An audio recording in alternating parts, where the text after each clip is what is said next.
जिन प्रेम कियो तिन ही प्रभु पायो, जिन प्रेम कियो तिन ही प्रभु पायो, जिन प्रेम कियो तिन ही प्रभु पायो, जिन प्रेम कियो तिन,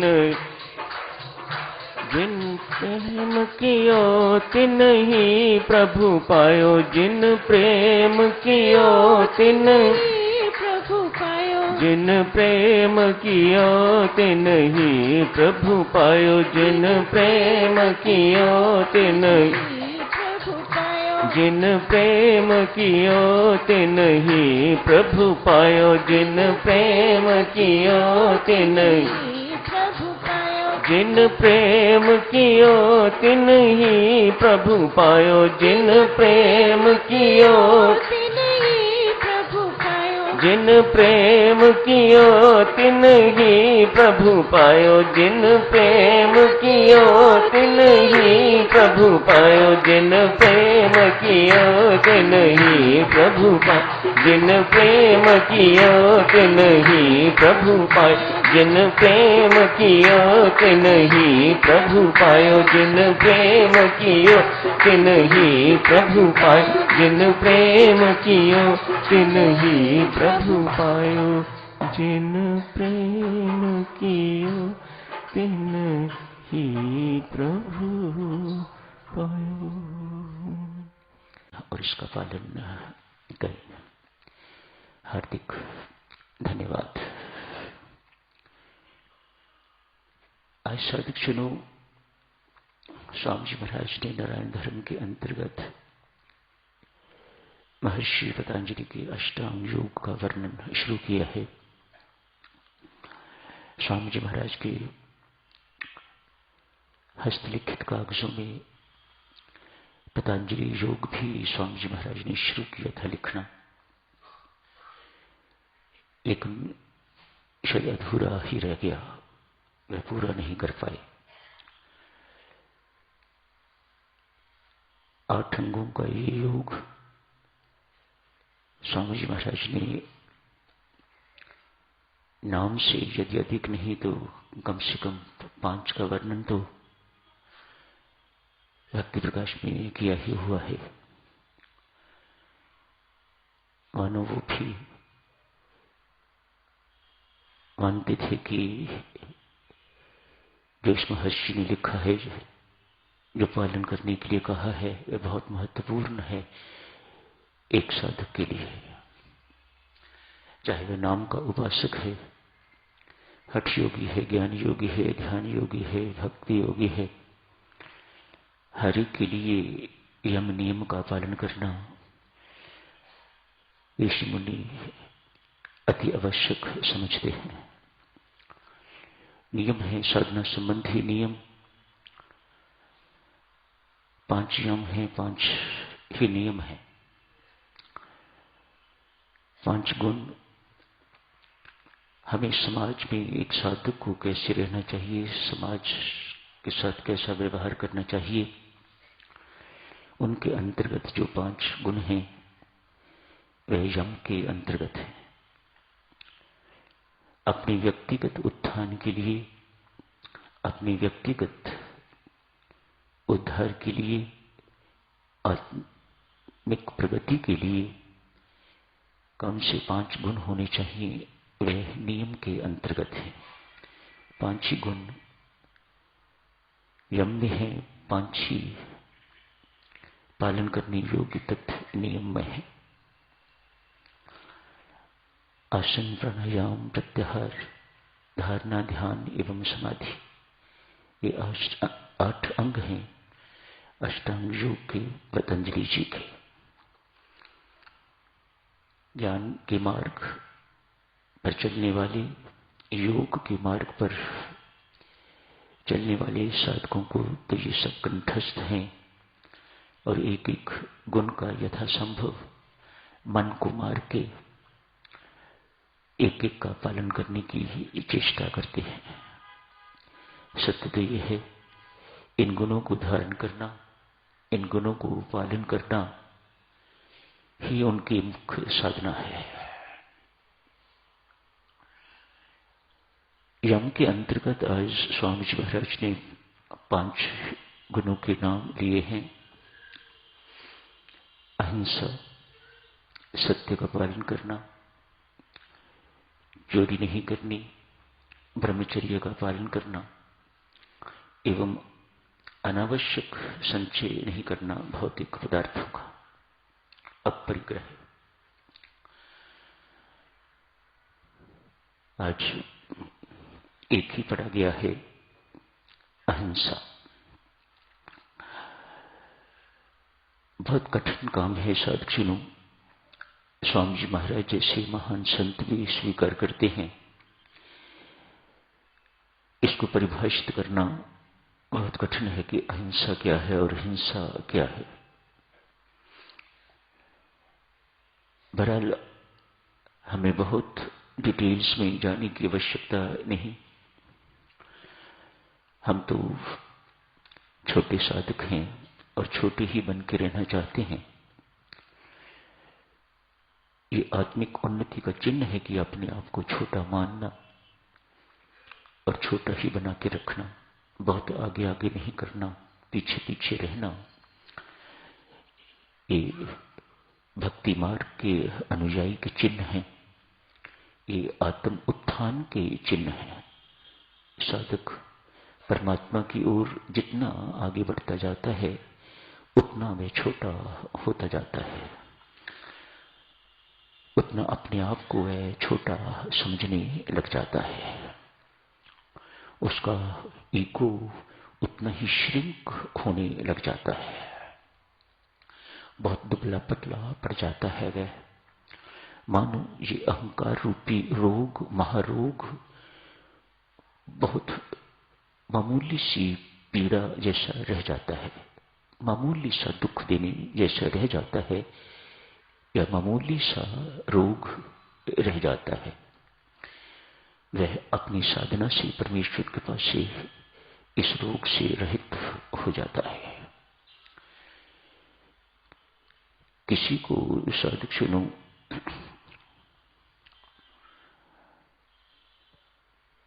अपने रहित, अपने को छोड़ के किसी को बुरा ना समझना, किसी का बुरा ना सोचना, ना किसी के लिए बुरा बोलना, न ही किसी का बुरा करना, ये अहिंसा के अंतर्गत है। न ही किसी को बुरा समझना, न ही किसी का बुरा सोचना, न ही किसी को बुरा कहना और न ही किसी का बुरा करना। ये बातें यदि हमारे जीवन में उतर जाएं तो हम अहिंसा रूपी परम धर्म का पालन कर रहे हैं। बाकी सब बातें साधुजनों बहुत बड़ी बड़ी हैं। स्वामी जी महाराज लिखी हैं, लेकिन अंत में यही कहा कि बहुत कठिन है इसे समझना कि अहिंसा क्या है और हिंसा क्या है इस संसार में रहते हुए। अतएव जो सार हमारी समझ में आया वह यही है कि किसी को बुरा समझना नहीं, किसी का अनिष्ट सोचना नहीं, किसी को अनिष्ट कुछ कहना नहीं और किसी का अनिष्ट करना नहीं। ये अहिंसा के अंतर्गत ही है। इतना अच्छी तरह से पालन हो जाए साधुजनों तो अति सुंदर है। सत्य की महिमा तो आप सब जानते ही हो। यदि अहिंसा परम धर्म है तो सत्य भी ऐसा ही है, सत्य ही ईश्वर है। ऐसा स्वामी जी महाराज ने भी लिखा है, प्रभु राम ने भी कहा है, सत्य ही ईश्वर है। सत्य का पालन करना साधुजनों बहुत उच्च बात है। ये भी जानना हमारे लिए बहुत कठिन बात है। परिभाषित करना इसे भी बहुत कठिन है। संभव जितना हमसे हो सके उतना करना चाहिए। एक राजा के पास मैना थी, सोरी के पिंजरे में बंद। मेवा इत्यादि रोज उसे खाने को मिलता है, बहुत अच्छा खाने को मिलता है। इतनी सुख सुविधा होने के बावजूद भी वह मैना बहुत प्रसन्न तो नहीं, वह पिंजरे में बंद नहीं रहना चाहती। हम भी पिंजरे में बंद नहीं रहना चाहते। इस पिंजरे में बंद हैं तो बंधे हुए हैं, इस पिंजरे से निकलना ही चाहते हैं।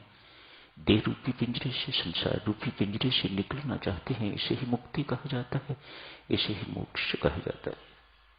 मैंने भी यही चाहती है। बंधन पसंद नहीं, मजबूरी है, किसी को भी पसंद नहीं। न हमें पसंद है, न पशु पंछियों को पसंद है।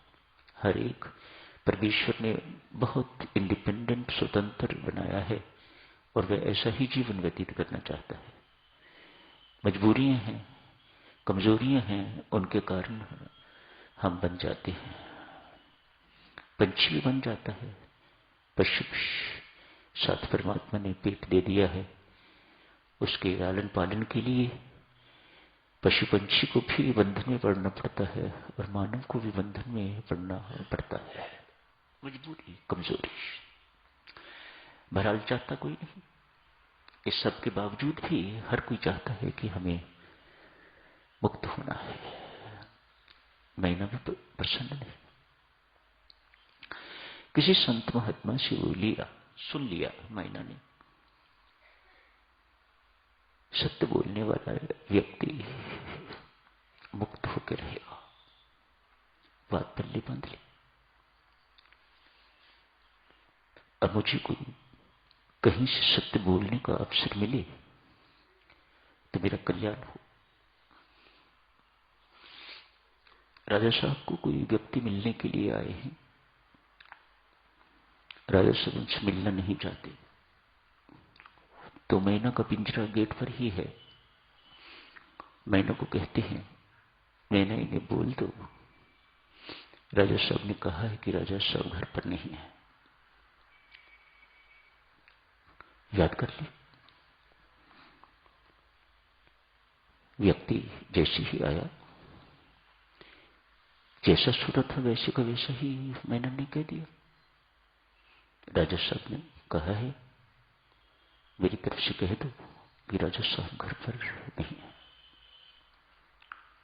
शाबाशी देने की बजाय क्रुद्ध हुए, हुक्म दिया इस मैना को इस पिंजरे से, यहां से, मेरे घर से निकाल दिया जाए, मेरे महल से निकाल दिया जाए।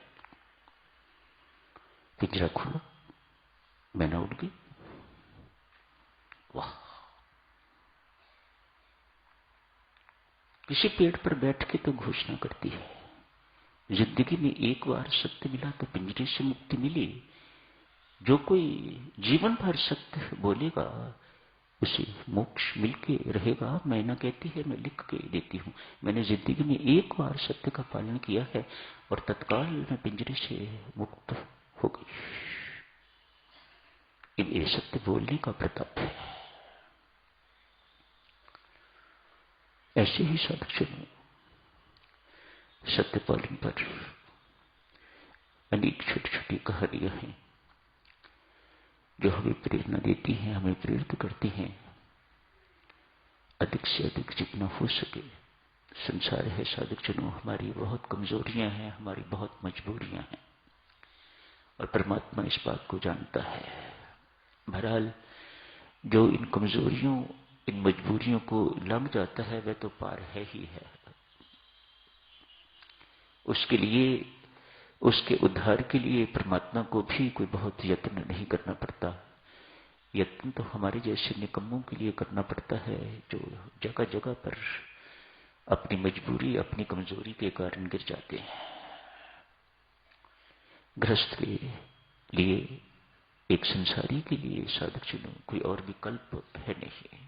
जगह जगह पर वह उसे झूठ बोलना पड़ता है, छुपाना पड़ता है। और यहां ये सब कुछ कहा हुआ है कि छुपाना भी जो है वह चोरी है।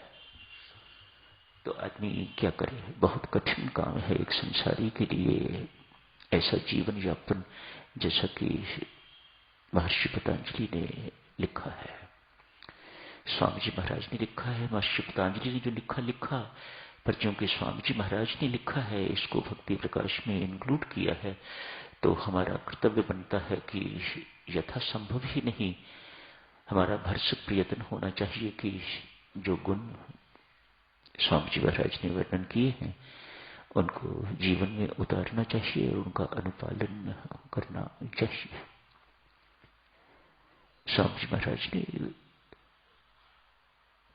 थोड़ी थोड़ी जगहों पर स्पष्ट भी किया है, यदि एक गृहस्थ को ब्रह्मचर्य का पालन करना है तो स्वामी जी महाराज एक गृहस्थ ब्रह्मचारी को कैसे परिभाषित किया जाता है उसकी भी परिभाषा लिखते हैं, स्पष्ट करते हैं।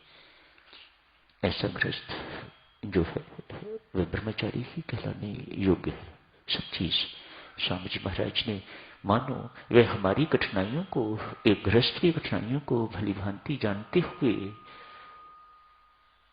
स्पष्टीकरण किया हुआ है ताकि हम उनका अनुपालन कर सकें और उनसे लाभ ले सकें। तो यही समाप्त करने की इजाजत दीजिएगा। दीपावली के इस महान पर्व पर साधुजनों, आज फिर आपको बहुत बहुत बधाई देता हूं। मैं तो कल सुबह प्रस्थान करूंगा,